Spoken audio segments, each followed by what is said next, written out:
off the top of one of the posts in the sports injury group today, or was it yesterday, from somebody who finds himself stuck in bed with a foot injury that is going to take at least 9 months to recover, and he's been told that it would never be the same again as it was before.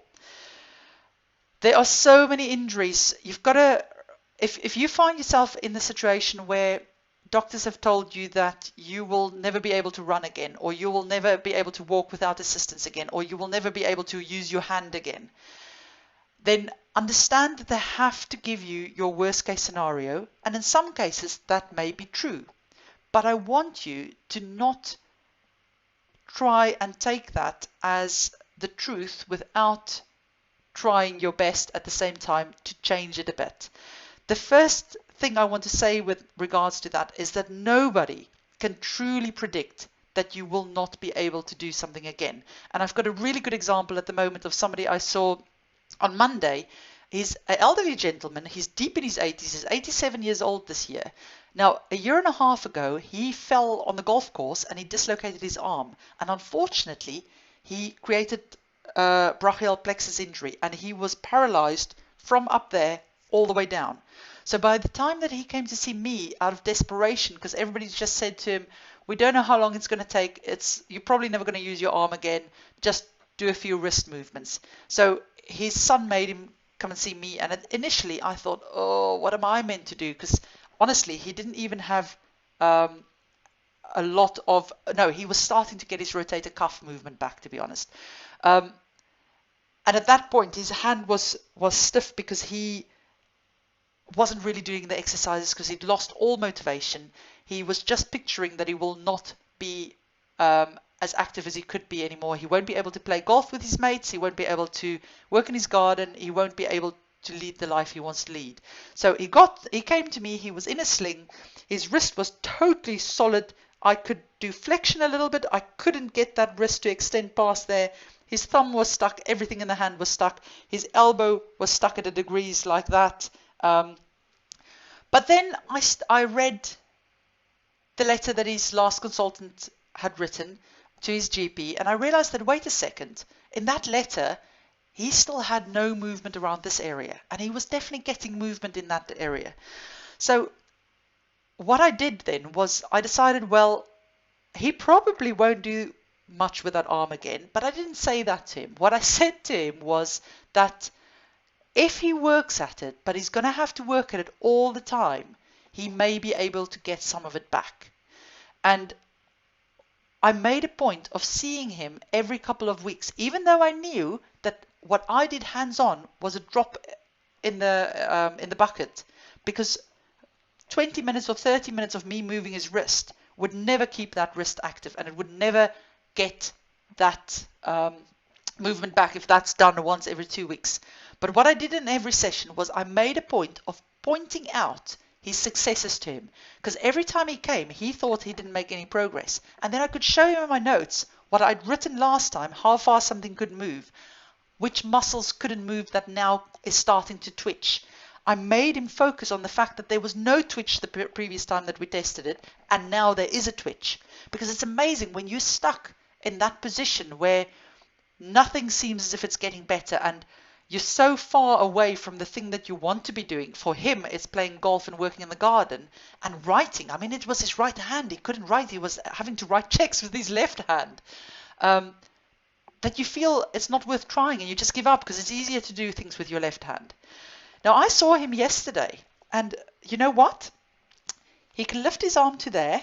Fine, he hasn't got full range, but that's functional because he can now reach the back of his head and wash the back of his head and do everything up there in the garden that he wants to do. Because let's face it, he's 87. The other arm doesn't go much higher than that either. His elbow is 90% straight, I would say. He's about there. He's got full function of extension and flexion. He's now got a chunky forearm again because his fingers can move. His wrist, which was rock solid, which I thought was bone on bone, which wouldn't move again, is now a lovely smooth movement. Not full range, but where the other one can do that, that one can do that. And that's functional, and it's a soft movement. There's none of that cracking going on. For his hand function, he could not get his hand past that. And it was with straight fingers like that. He can now get his hand closed. His thumb, this one is stuck. This one is rock solid, and it's going to take a dedicated effort for him to get this one moving because there's no movement there and it is still that bone on bone feeling. But this joint, which used to be stuck, he can now touch that one and he has about 40 degrees there. Now, the reason this matters is because now he can write with that hand. He can type on the computer. He's working in the garden. He actually came to see me because he put his back out because he had 180 plants that he planted out into his garden. So you can see what a loss to his function this man's hand was to him. But a year and a half later, he has nearly full function of it.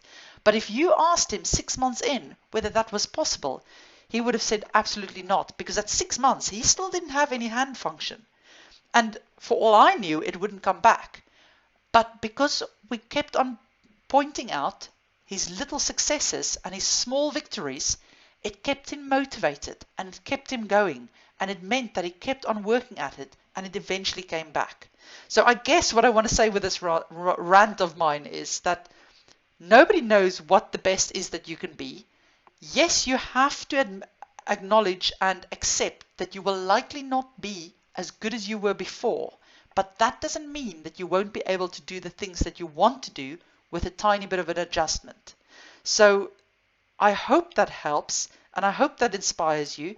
But if you're struggling with it, my top tips are keep a diary, and in that diary, you don't just write down how miserable you're feeling.